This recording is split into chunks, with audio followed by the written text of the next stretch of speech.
Hello, and welcome to Becca Breaks It Down. Today we're going to talk about domain and range, and we're going to focus on how we find the domain and range of a function given its graph. So first off, domain and range. What is it?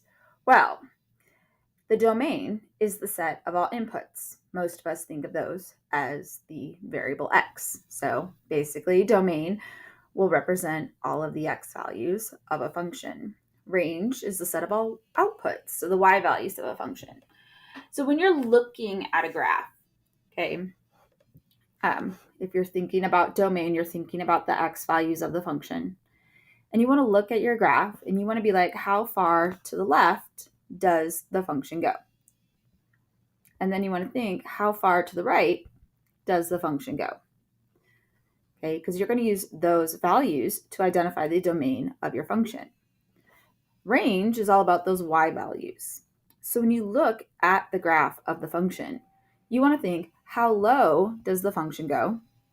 And how high does the function go? So how are we going to actually write domain and range?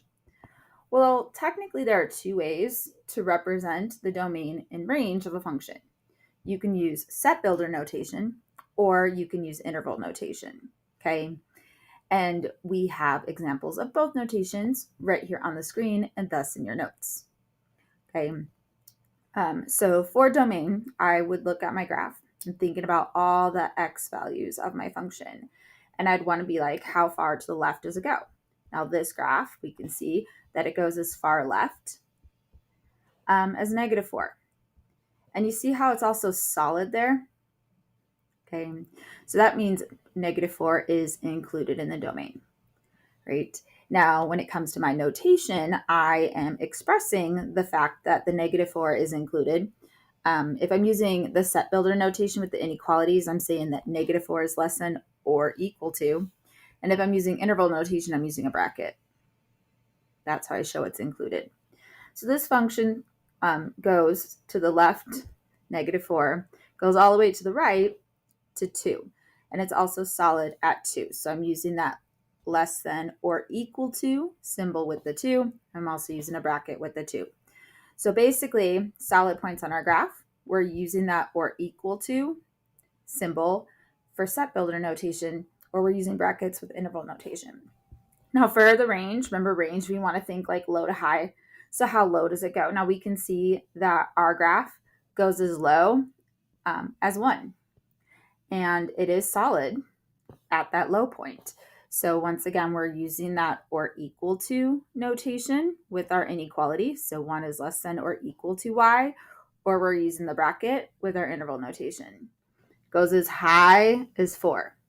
It's solid at 4, hence we're using that or equal to notation in the bracket, okay? I'm probably wondering like, well, what if it's not solid? Okay, so here we have a summary of like all of our notation, okay? So we already talked about how brackets you're going to use at solid areas or points on your graph. So looking at this graph here in the right-hand corner, when it came to the domain, it went as far left as -2, and it was nice and solid there, so we're using that bracket, okay? Notice that the 1, however, they're using a parenthesis. And if you look at the graph, that rightmost point has an open circle. So we use parentheses whenever we see those open circles, okay? Because basically at 1, that value is not included. That's basically what the parenthesis is representing. But we use parentheses with open circles. We would use them if we had asymptotes on our graph. That's when we would use parentheses. We're also going to use parentheses whenever we use positive or negative infinity because, well, that's not an exact value, right?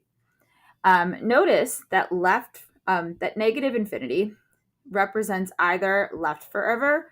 It also represents low forever. So looking at that like graph at the bottom, okay, when I'm thinking about the domain of my function, like my function goes it goes left forever. That's what that arrow is indicating, is left forever and then it goes as far right as 4, and it's nice and solid at 4. So I am using the notation negative infinity, comma 4. Let me move that up so you can see it, to represent my domain, because it goes left forever, and then it goes as far right as 4, and at 4 it's nice and solid. Okay. Positive infinity gets used for right forever and up forever. So once again, that graph at the bottom there, when it comes to its range, it's going as low as 0, and it actually equals 0. Nice solid point, right? And then that infinity is representing that it's going up forever. Okay.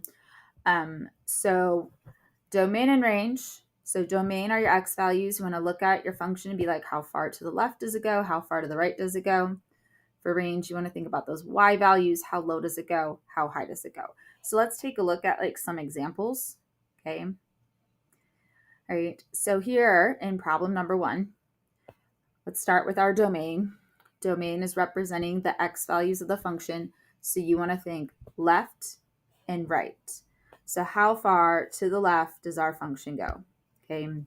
So this right here, that's as far left. Doesn't go any further left than that.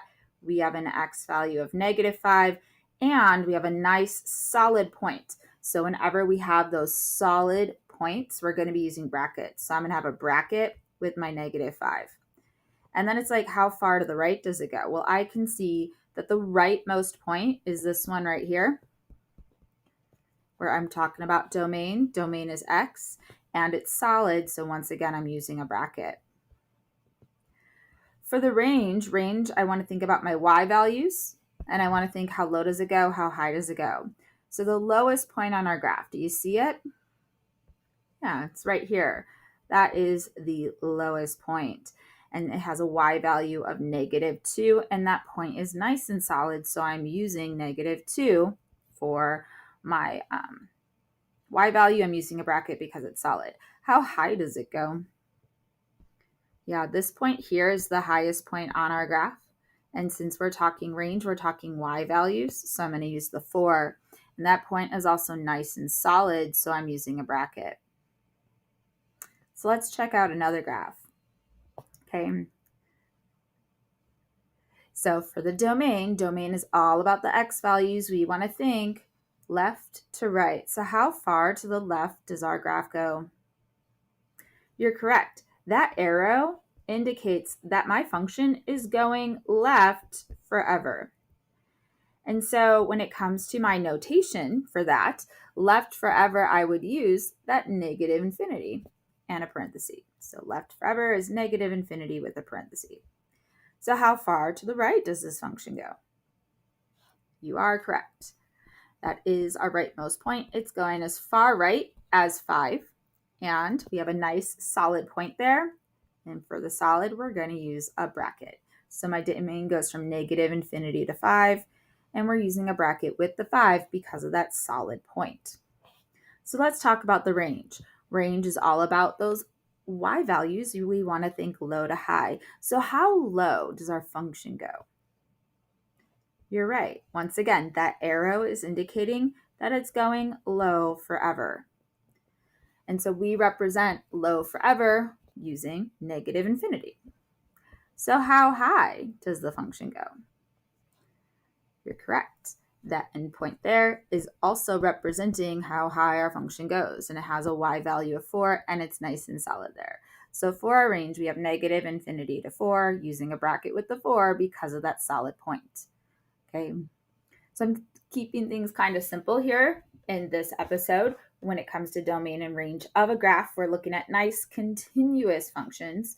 We'll explore some non-continuous functions in our next episode, but for now, we're keeping it simple. So domain and range of a graph. Domain is all about those x values. You want to think, how far to the left does my function go? How far to the right? Range are your y values. You want to think how low to how high. And that's how Backer breaks it down.